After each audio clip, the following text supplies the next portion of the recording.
আচ্ছা, ইন্টারনেটে তো রোজই নতুন নতুন ট্রেন্ড আসে আর যায়, কিন্তু সম্প্রতি এমন একটা নাম সামনে এসেছে যেটা শুনলে যে কারো একটু চমকে ওঠার কথা।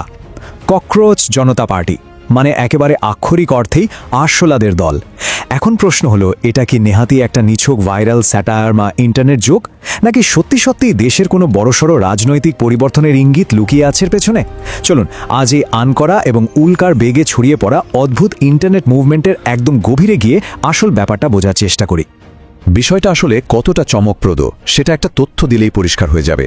মাত্র 4 দিন, হ্যাঁ ঠিকই শুনেছেন, মাত্র 4 দিনের মধ্যে এই অদ্ভুত নামের নতুন দলটির ফলোয়ার সংখ্যা ছুঁয়েছে প্রায় 90 লক্ষ। একবার ভাবা যায় ব্যাপারটা, আমাদের দেশের সর্বভারতীয় প্রতিষ্ঠিত রাজনৈতিক দলগুলো, যেমন ধরুন বিজেপি বা কংগ্রেস, তাদের অফিসিয়াল হ্যান্ডেলের ফলোয়ার সংখ্যা চেয়েও কোনো ক্ষেত্রে এটা বেশি। স্বাভাবিকভাবেই মাথায় একটা প্রশ্ন ঘোরে, একটা আনকোরা স্যাটায়ার অ্যাকাউন্ট কিভাবে এত দ্রুত দেশের সবচেয়ে বড় রাজনৈতিক মহারথীদেরও সোশ্যাল মিডিয়ায় পেছনে ফেলে দিল। আজকের এই পুরো ঘটনাটা পরিষ্কারভাবে বুঝতে আমরা মূলত 5টা ধাপে এগোব। প্রথমে দেখব এই ভাইরাল রাজনৈতিক ঘটনাটা আসলে কি, তারপর খুঁজব যুব সমাজের এই বিপুল হতাশার কারণ, এরপর আলোচনা করব কিভাবে ওই আরশোলা তকমাটাকেই তারা আপন করে নিল, তাদের মূল 5 দফা দাবিগুলো ঠিক কি কি, আর সবশেষে খতিয়ে দেখব এটা কি কোনো গভীর ষড়যন্ত্র নাকি শুধুই যুব সমাজের পুঞ্জীভূত ক্ষোভের বহির্প্রকাশ। তো শুরুতেই আসা যাক আমাদের প্রথম পয়েন্টে, এই ভাইরাল রাজনৈতিক ফেনোমেননটা আসলে কি এবং কোথা থেকে এর শুরু। ককরোচ জনতা পার্টির সোশ্যাল মিডিয়া বায়োতে খুব স্পষ্ট করে একটা কথা লেখা আছে, যুব সমাজের দ্বারা যুব সমাজের জন্য তৈরি একটি রাজনৈতিক মোর্চা। এর প্রতিষ্ঠাতা হলেন অভিজিৎ দীপকে। এরা নিজেদের একেবারে দেশের তরুণ প্রজন্মের প্রতি নিবেদিত একটা রাজনৈতিক প্ল্যাটফর্ম হিসেবে তুলে ধরছে, কিন্তু ইন্টারনেট আর মিম কালচারের যুগে হঠাৎ করে এমন একটা সিরিয়াস দাবি নিয়ে একটা দল কেন তৈরি হলো? এর ভেতরের গল্পটা আসলে একটু জটিল, আর এই জটিলতাটা বুঝতে হলে আমাদের একটু পেছনের দিকে তাকাতে হবে। বুঝতে হবে তরুণ প্রজন্মের হতাশার আসল জায়গাটা ঠিক কোথায়। আমরা যদি 2026 সালের মে মাসের ঘটনাক্রমের দিকে একটু নজর দিই, তাহলে পুরো ছবিটা পরিষ্কার হয়ে যাবে। শুরুটা হয় 11ই মে। প্রশ্নপত্র ফাঁসের জেরে বাতিল হয়ে যায় ডাক্তারি পড়ার অত্যন্ত গুরুত্বপূর্ণ প্রবেশিকা পরীক্ষা নিট বা নিট।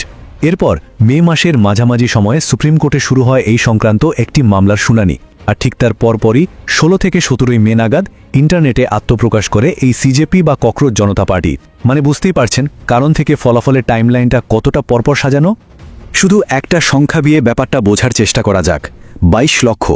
হ্যাঁ, প্রায় 22 লক্ষ ছাত্রছাত্রী দিনরাত এক করে এই নিট পরীক্ষার জন্য নিজেদের প্রস্তুত করেছিল, কিন্তু প্রশ্নপত্র ফাঁসের মতো দুর্নীতির কারণে তাদের ভবিষ্যৎ হঠাৎ করেই এক গভীর অনিশ্চয়তার মুখে এসে দাঁড়ায়। একদিকে দুর্নীতিগ্রস্ত পরীক্ষা ব্যবস্থা, অন্যদিকে বেকারত্ব। বাস্তব জীবনে এই বিপুল সংখ্যক তরুণের হতাশাটা কতটা ভয়াবহ হতে পারে সেটা বোধহয় আমরা অনেকেই পুরোপুরি আজ করতে পারি না। এই চরম হতাশা থেকেই জন্ম নেয় এক তীব্র ক্ষোভ, আর এই ক্ষোভের আগুনে ঘি ঢালার কাজটা করে একটা বিশেষ মন্তব্য, যেখান থেকে এই আরশোলা নামটার জন্ম। সুপ্রিম কোর্টের প্রধান বিচারপতি সূর্যকান্ত একটি মামলার শুনানি চলাকালীন একটি মন্তব্য করেন। তিনি বলেন, সমাজে এমন কিছু যুবক রয়েছে যারা আরশোলা বা পরজীবীদের মতো আচরণ করছে, যারা চাকরি খোঁজার বদলে সোশ্যাল মিডিয়া বা আরটিআই ব্যবহার করে শুধু সিস্টেমকে আক্রমণ করে চলেছে। ব্যাস, বেকারত্ব এবং দুর্নীতির কারণে আগে থেকেই ফুঁসতে থাকা তরুণ প্রজন্মের কাছে এটা যেন একটা সরাসরি অপমান হিসাবে আছড়ে পড়ল।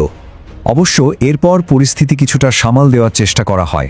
প্রধান বিচারপতি একটি স্পষ্টীকরণে জানান যে তার ওই মন্তব্যটি ঢালাওভাবে সাধারণ যুব সমাজের জন্য একেবারেই ছিল না, বরং যারা ভুয়া ডিগ্রি ব্যবহার করে সিস্টেমের সুযোগ নিচ্ছে শুধু তাদের উদ্দেশ্যেই বলা হয়েছিল।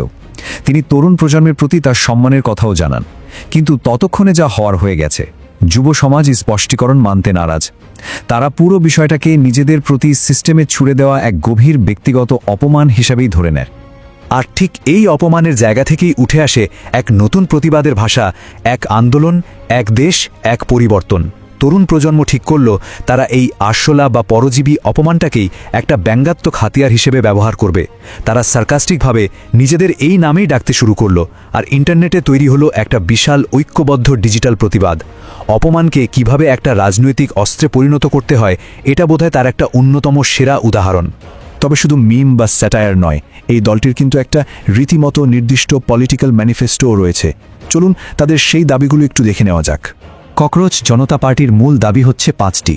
প্রথমত, অবসর গ্রহণের পর বিচারপতিদের জন্য রাজ্যসভায় কোনো আসন বরাদ্দ করা চলবে না।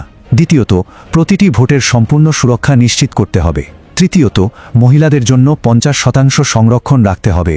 চতুর্থত, আম্বানি আদানি নিয়ন্ত্রিত মিডিয়ার লাইসেন্স বাতিল করতে হবে এবং নির্দিষ্ট কিছু নিউজ অ্যাঙ্কারদের বিরুদ্ধে তদন্ত করতে হবে। আর পঞ্চমত, নির্বাচনের পর কোনো নেতা যদি দলবদল করে তবে তাকে 20 বছরের জন্য রাজনীতি থেকে পুরোপুরি নিষিদ্ধ করতে হবে। বুঝতেই পারছেন, দাবিগুলো বেশ কড়া, এবং এগুলো আমাদের বিচার ব্যবস্থা, মিডিয়া আর নির্বাচন প্রক্রিয়ার রন্ধ্রে রন্ধ্রে প্রশ্ন তুলছে। কিন্তু এখানেই আসে সবচেয়ে বড় প্রশ্ন, এটা কি সত্যি স্বতঃস্ফূর্ত কোনো প্রতিবাদ, নাকি এর আড়ালে অন্য কোনো গল্প আছে? পুরো বিষয়টা নিয়ে আসলে দুটো সম্পূর্ণ ভিন্ন মত রয়েছে। একদিকে যেমন দাবি করা হচ্ছে যে এটি একটি সম্পূর্ণ স্বতঃস্ফূর্ত হতাশার বহিঃপ্রকাশ, সিস্টেমের কাছে জবাবদিহি চাওয়ার একটা ব্যঙ্গাত্মক কিন্তু ন্যায্য উপায়। অন্যদিকে সমালোচক এবং কিছু ষড়যন্ত্র তত্ত্বের দাবি হল এটি মোটেও সাধারণ আন্দোলন নয়, বরং এটি আমেরিকার ডিপ স্টেটের একটি চক্রান্ত। কেউ কেউ আবার এর সাথে আম আদমি পার্টি বা মনীষ সিসোদিয়ার যোগসূত্রও খুঁজছেন এবং বলছেন যে এটি পুরোটা একটি উদ্দেশ্য প্রণোদিত বিজেপি বিরোধী এজেন্ডা, যার মূল লক্ষ্য হল নেপাল বা বাংলাদেশের মতো ভারতেও একটা বড়সড় অরাজকতা সৃষ্টি করা। সমালোচকদের এই সন্দেহ আরও জোরালো হওয়ার পেছনে একটা বড় কারণ হল এই দলটির প্রতিষ্ঠাতার বর্তমান অবস্থান। জানা গেছে এর প্রতিষ্ঠাতা অভিজিৎ দীপকে ভারত থেকে নয় বরং আমেরিকা থেকে এই পুরো বিষয়টা পরিচালনা করছেন। তার এই অবস্থান আর আম আদমি পার্টির সাথে তার পুরনো রাজনৈতিক যোগাযোগের খবর সামনে আসার পর থেকেই সরকার সমর্থকদের মনে এই সন্দেহ আরও ঘনীভূত হয়েছে যে এর পেছনে হয়তো বহিরাগত কোনো সুপরিকল্পিত রাজনৈতিক প্রভাব কাজ করছে। তবে রাজনৈতিক তরজার পাশাপাশি আমাদের সামষ্টিক অর্থনৈতিক বাস্তবতার কথাও কিন্তু ভুলে গেলে চলবে না। সমাজে এখন এমন একটা গভীর অর্থনৈতিক আতঙ্ক তৈরি হয়েছে যে টাকার মান হয়তো কমতে কমতে একসময় $1 বিপরীতে 100 টাকা পার হয়ে যেতে পারে। মুদ্রাস্ফীতি আর এই ধরনের অর্থনৈতিক সংকটের ভয় কিন্তু আসলে যুব সমাজের রিয়েল লাইফ ক্ষোভের অন্যতম বড় একটা জ্বালানি। আর একটা খুব গুরুত্বপূর্ণ দৃষ্টিকোণ আমাদের বুঝতে হবে, আজকালকার দিনে সোশ্যাল মিডিয়া কিন্তু সবার কাছে শুধুই কোনো শখ বা টাইম পাস নয়। রাত 4টে পর্যন্ত জেগে কন্টেন্ট বানানো, খেটে খুঁটে কাজ করা অনেক তরুণ তরুণীর কাছে এটাই একমাত্র কার্যকর জীবিকা। সিস্টেম যখন তাদের একটা প্রথাগত চাকরির নিশ্চয়তা দিতে ব্যর্থ হচ্ছে, তখন এই সোশ্যাল মিডিয়াই তাদের কেরিয়ার হয়ে দাঁড়াচ্ছে। তাই তাদেরকে যখন হঠাৎ করে পরজীবী বলা হয়, তখন সেটা তাদের অস্তিত্বের উপর কতটা আঘাত হানতে পারে তা একটু ভেবে দেখলেই বোঝা যায়। পুরো বিষয়টা বিশ্লেষণের পর আমরা এসে পৌঁছেছি একটা অত্যন্ত গভীর আর প্রাসঙ্গিক প্রশ্নে।